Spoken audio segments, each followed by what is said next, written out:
Good evening. आज class 10th के छात्रों के लिए एक नए टॉपिक्स फिजिक्स का लाया हूँ। प्रकाश का परावर्तन जो बहुत ही इम्पोर्टेंट है, इससे कई बार क्वेश्चन पूछे गए हैं। प्रकाश का परावर्तन का मतलब हुआ कि प्रकाश जैसे ही चमकीली सतह पर पड़ती है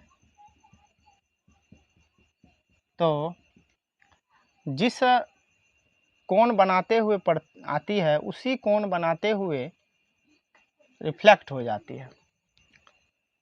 तो प्रकाश का आना और किसी सतह से टकरा करके वापस जाना, यह घटना प्रकाश का परावर्तन कहलाती है।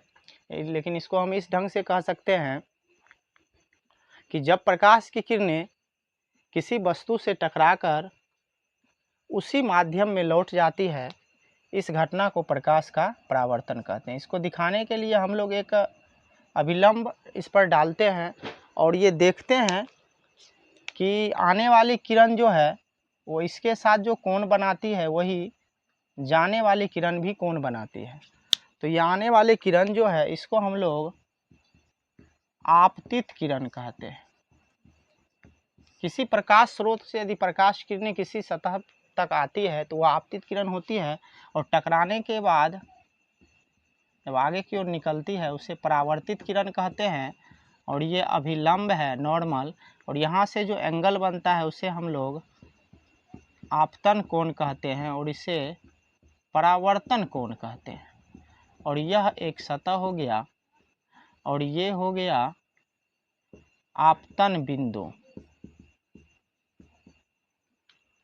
अब यहाँ से हम लोग देख रहे हैं कि आपतित किरण किसी बिंदु स्रोत से आने वाली किरणें, परावर्तित किरण सतह से परावर्तित होकर जो किरणें लौटती है उसे हम लोग परावर्तित किरण कहते हैं।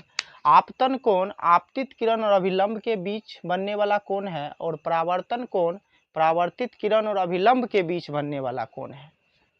अब ये प्रकाश का परावर्तन यहाँ स्पष्ट दिख रहा है और ये नियमित परावर्तन का उदाहरण है। एक परिभाषा फिर से बोल देते हैं कि जब प्रकाश की किरणें किसी सतह से टकरा करके उसी माध्यम में लौटती है, इस घटना को प्रकाश का परावर्तन कहते हैं। इनके नियम भी हैं।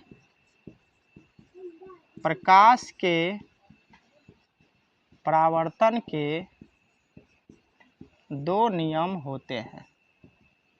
पहला, आपतित किरण, परावर्तित किरण और अभिलंब तीनों एक ही तल में होते हैं, या आपतन बिंदु पर डाला गया अभिलंब एक ही तल में होते हैं। यहाँ दिख भी रहा है आने वाली किरणें, जाने वाली किरणें, और इसके बीच जो हम लोग अभिलंब डाले हैं ये तीनों यहाँ पर मिल रही है, एक ही बिंदु पर है।